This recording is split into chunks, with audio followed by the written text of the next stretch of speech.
అందరికీ నమస్కారం.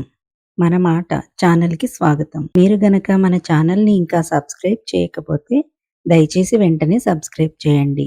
మేము చేసే వీడియోలన్నీ మీకు వెంటనే నోటిఫికేషన్ వస్తాయి. Mega power star Ram Charan నటించిన 'రంగస్థలం' చిత్రం రిలీజ్ అయి నేటితో 6 సంవత్సరాలు పూర్తి అయింది. అప్పటి వరకు మాస్ హీరోగా, స్టార్‌గా వెలుగొందుతున్న చరణ్‌లో ఒక మహానటుడు ఉన్నాడని నిరూపించిన చిత్రం 'రంగస్థలం'. 2018 మార్చి 30న రిలీజ్ అయింది 'రంగస్థలం' చిత్రం. వాస్తవానికి ఈ చిత్రం అదే సంవత్సరం సంక్రాంతికి రిలీజ్ చేయడానికి ప్లాన్ చేశారు. అయితే సంక్రాంతికి పవర్ స్టార్ పవన్ కళ్యాణ్, త్రివిక్రమ్‌ల క్రేజీ కాంబినేషన్‌లో 'అజ్ఞాతవాసి' సినిమా వస్తుండడంతో 'రంగస్థలం' మూవీని మార్చి నెలాఖరుకు వాయిదా వేశారు. 'బాబాయ్' చిత్రం కోసం తన సినిమా రిలీజ్‌ని వాయిదా వేయించారు చరణ్.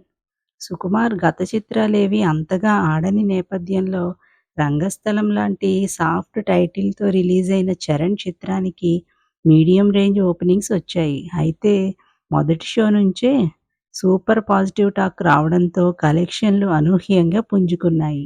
అప్పటి వరకు మాస్ యాక్షన్‌తో అలరించిన చరణ్ 'రంగస్థలం' మూవీలో చెవిటి చిట్టిబాబు పాత్రలో నటనతో తన విశ్వరూపం చూపించాడు. 'రంగస్థలం' చిత్రానికి జాతీయ ఉత్తమ నటుడు అవార్డు చరణ్‌ని వరిస్తుందని అంతా అంచనా వేశారు. చివరి నిమిషంలో ఆ అవార్డు చరణ్‌కి కాకుండా 'అంధాధున్' చిత్రంలో నటించిన ఆయుష్మాన్ ఖురానాకి ఇవ్వటం పలువురి విమర్శలకు కారణమైంది. చరణ్‌కే జాతీయ ఉత్తమ నటుడు అవార్డు అర్హతలన్నీ ఉన్నాయని పలువురు ప్రముఖులు పత్రికాముఖంగా ప్రకటించారు. 128 కోట్లు షేర్ సాధించి అప్పటికి నాన్ బాహుబలి ఇండస్ట్రీ హిట్‌గా ఉన్న 'ఖైదీ నంబర్ 150'ని అధిగమించి కొత్త రికార్డు నెలకొల్పింది 'రంగస్థలం'. 15 కేంద్రాలలో డైరెక్ట్‌గా 100 రోజులు ఆడింది. అప్పటి నుంచి ఇప్పటి వరకు మరే చిత్రమూ అన్ని కేంద్రాలలో 100 రోజులు ఆడింది లేదు. ఈ వీడియో గనక మీకు నచ్చినట్లయితే లైక్ చేయండి, షేర్ చేయండి.